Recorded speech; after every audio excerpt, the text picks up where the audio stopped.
Now we have a session on step up your career with Japanese, and this section will be delivered by Sujata Kolekar-san and Tomio Isogai-san.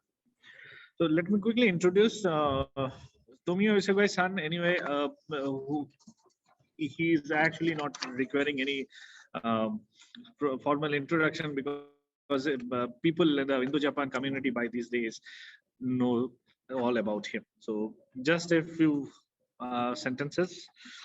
So Tomio Isogai-san is a freelance advisor to Indo-Japan relations. He is an adjunct professor with MIT Peace University and Ajinkya D.Y. Patel University. He is a member of Ayurveda Society in Japan, Iyengar Yoga Association in Japan, the Kansai Japan India Cultural Society in Kobe. He was former managing director of Sharp India. He keeps delivering lectures to various universities, research institutes, corporations, and industry bodies on topics like Look East, Act Global, cross-cultural perspectives, critical importance of Indo-Japanese bonds, global marketing and cross-cultural management, and so on.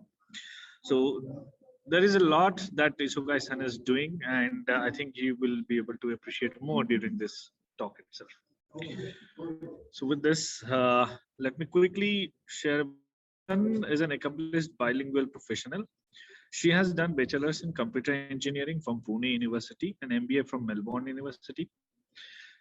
She has 20 plus years of experience and is currently working with Capgemini as senior director and manages insurance marketing unit and about 1500 resources.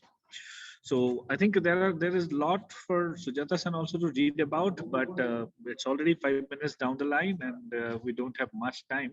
So the stage is yours, Sujata-san and Isogai-san. Thank you, Abhishek-san, for your introduction. And good afternoon, everyone, and welcome to this session, Konnichiwa Pune. Well, we are going to talk about specifically the opportunities for you, Indian young people, in Japan or wherever the Japanese companies are located, and particularly in the area or industry of IT. So I welcomed Ms. Sujata-san today to join me and to talk about this very special opportunities that coming ahead in front of you. And if you are very keen to learn Japanese language, then opportunities are open, wider there. So let me just, within the limited time, let me just go through my presentation as usual. So welcome to Konnichiwa Pune. My title here is Career Opportunities for Indian Youth, you yourself in Japan or wherever. My topics comes on four folds here. Different perspective and commonness. Number 2, Beyond Industry 4.0. Number 3, Indian Japan's strongest partners. Number 4, career opportunities in Japan. First thing I like to show you and share with you is this world map that you are very familiar with.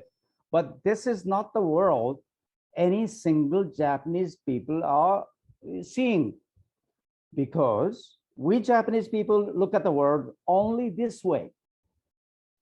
Look at this. Do you think it's totally different? But it's the same thing. You're just looking from the different angle. That's it. See? So it's a totally different perspective. The India and Japan are close, of course, but in this map, Japan and United States of America look so far away, but it's not true. This is the truth, right? Okay, so the different perspectives that we have in between India and Japan are this. One more thing important is demography. This is the population pyramid. The bottom line is the 0 age and top line is 100 age, and the blue color is boys and yellow color is girls. So every 5-year step, there's a bar showing the population. So India is a very young country, without a doubt. And I show you in the year 2050, 30 years from today, it will look like that. And the population will become 138 crores to become even 164 crores. Wow. See, so India will enjoy the so-called demographic dividend in the coming decades. But Japan is looking so different. Look at this. Look at the shape of this pyramid, right? It's not even looking like a pyramid. Okay.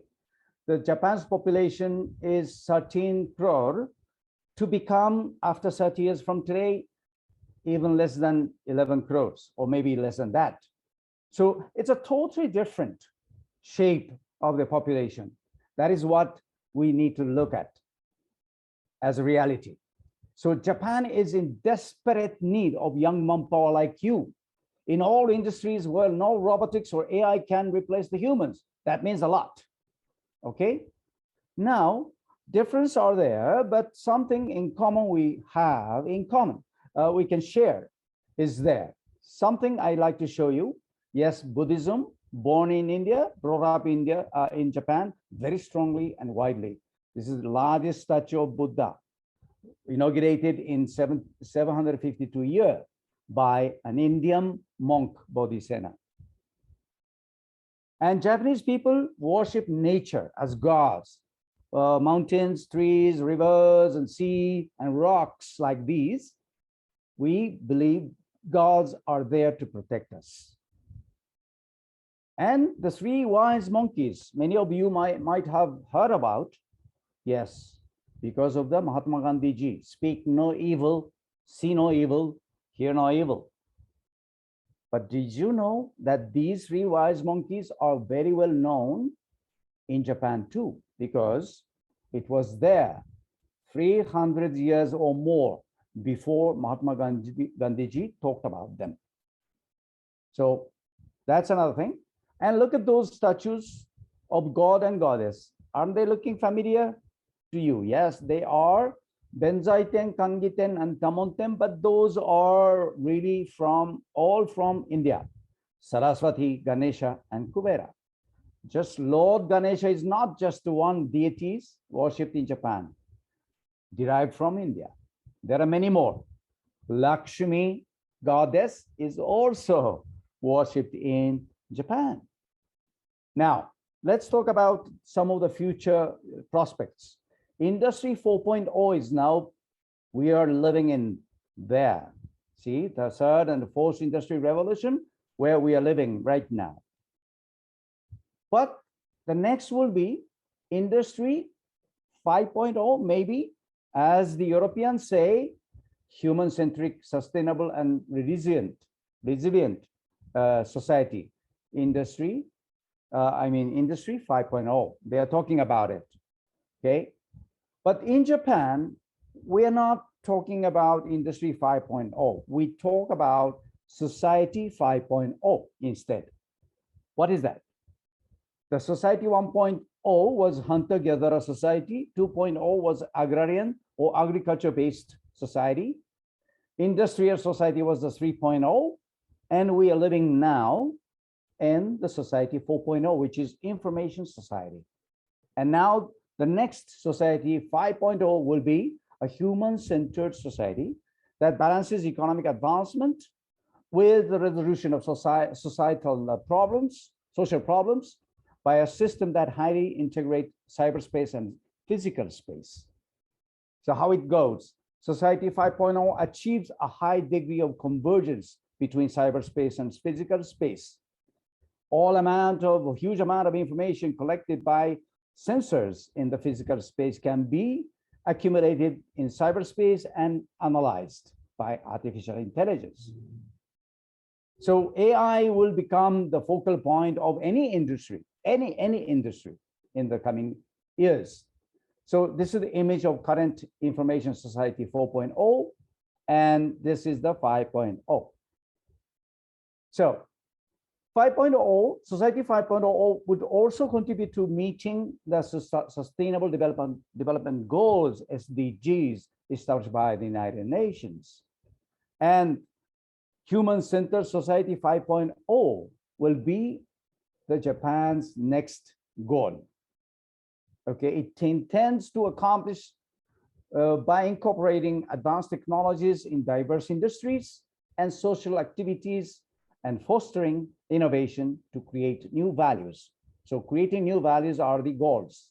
Some of the examples are already given. by the Japanese government. If you're interested, you can take a look at that. Now, Japan and India Vision 2025 has been agreed, and India and Japan has become a special strategic and global partnership. It's not just a bilateral relationship anymore. So Japan-India Vision for 2025 includes the partnership in IoT and AI solutions. And there is one memorandum of cooperation already signed off by the two countries. The agreement reached in the field of information and communication technologies, ICT, and those are the new technologies, jointly sought after and explored. 5G technologies, telecom security, submarine optical fiber cable system, spectrum management, smart cities, high altitude platform for broadband, disaster management, and public safety, etc. So India and Japan are committed to work together in these areas. So a lot of information related, AI oriented industry will be coming up. Now, Japan Industrial Township has already been established in India, 12 numbers, and it's going to grow. Remember, I talked about the population pyramid, the different perspective, India and Japan. Look at this. See, these are the differences, demographic difference in the year 2050, right? You remember that. So we need a lot. Japan needs a lot of young manpower. And the shortage of manpower is such numbers like this. Even in the year 2019, April, the nursing care, the 3 lakhs people are in short, and all the servicing and manufacturing sectors are also saying, suffering from the shortage of manpower. That has to be filled in some way by the foreigners. So you are welcome to come to Japan. See? Demand for non-Japanese engineers are getting higher and higher. Some numbers are like this. By the year 2030, the deficit of about 8 lakhs of software engineers are expected in Japan. This is just one example. Okay. So a lot of opportunities, particularly in the area of IT and computer science, artificial intelligence, robotics, big data analytics, and so forth. So if you are, or if you have the opportunity to learn and study in these areas, you will have a lot of open opportunity in Japan. But there's one condition, just one condition: you need to learn Japanese language to work in Japan. Yes. So demand for non-Japanese engineers are so high in those areas, but my suggestion to you all, there is a huge potential in employment opportunities in Japan or at any Japanese companies worldwide. So start learning Japanese language today, not tomorrow, because it will take 2 to 3 years for one to reach an employable level in proficiency in Japanese language. So that's my end of my presentation. Now I'd like to invite Sujata-san. Sujata ma'am, she's an IT expert and multilingual, not bilingual alone, multilingual, and Japanese, proficiency is superb. And she has worked in Japan and working in India right now in a very higher position in the IT industry. She can tell you how your career opportunity will be opened. Over to you, Sujata-san. Thank you so much, Isogai-san, and thank you, Konnichiwa Pune IGBC team, for inviting me for this session. So I'll quickly go through my slides as well. I have permission to share my screen. Yes. So I'm sharing my screen. I say Japan is land of opportunities. It's not only land of rising suns for Indians. So it's specifically for Indians. There are plenty opportunities in India as well as in Japan. So as Isogai-san mentioned, Japan's birth rate has declined over last few decades, and that is where they're facing a lot of issue of skilled manpower, young manpower, and that's where we Indians can pitch in. First important thing is Indian education is well respected in Japan. only thing what they expect us to do more is Japanese language topping, which gives you topping in your salary structures as well. So I'll not go through these graphs again, but this particular graph is very important. What it talks about is India has strongest skilled and manpower. And at the same time, if you look at the right side, Japan is facing manpower issue. So if you balance these two countries, if they come together, they are going to have very good combination. That's what this graph talks about. Now, as Isogai-san said, in Japan, while there are 100 jobs, there are only 67 applications. So you can understand if the person can match 60-70% of the skill set required that particular job, the person will get job. But at the same time, there are always vacancies because skilled manpower is not that much available in Japan. And that's where we'll have to find out where all this manpower is needed. Now, Isogai-san has already presented nursing sector, IT sector, and all other sectors. I can more tell you about IT sector from IT sector perspective. There is one more thing. Those people who wants to learn Japanese, but they want to stay back in India. For them, there is a lot of things coming up in industrial estates, industrial townships, which Japan is investing in India. One of the major townships is coming in Maharashtra, that is Supa Parner. There is Tumkar in Karnataka, Gilot in Rajasthan, Mandal in Gujarat, then Nimrana in Rajasthan, and there are many more coming up. So if those people who are in different sectors and they do not want to go to Japan for any reasons, they have a lot of opportunities in this industrial townships. And there will be 2 or 3 more townships which are joint ventures with big Japanese companies. So a lot of opportunities in this area as well. Now, specifically for IT, we are famous as IT engineers all over the world. And if you see, while I was in Japan, I have spent almost a decade in Japan, and I have seen the cream layer jobs in IT industries are still held by Indian engineers. There are a couple of reasons for it. One, Indian engineers are well educated in IT. That is foremost reason to be famous all over the world. At the same time, Indian engineers are flexible enough to travel across globe. So they are ready to work in Japan. I have seen many bilingual engineers, Indian engineers who are bilingual with Japanese and English language, and they are holding good position in Japanese companies in America. So this is a sector which you may not consider, but I have my friends in Toyotas of the world, Sony of the world, and they are in US and getting high salaries just because they are bilingual and they know Japanese very well. So in corporate perspective, while you say that I know Japanese, this knowing Japanese should not be limited to speaking Japanese. For us, it is important that you should read, speak, and write Japanese. So all communication between two countries happens in Japanese. Though the communication doesn't happen at native level, we expect you to learn till business level. So Japan Foundation conducts exam every July 1st Sunday and December 1st Sunday.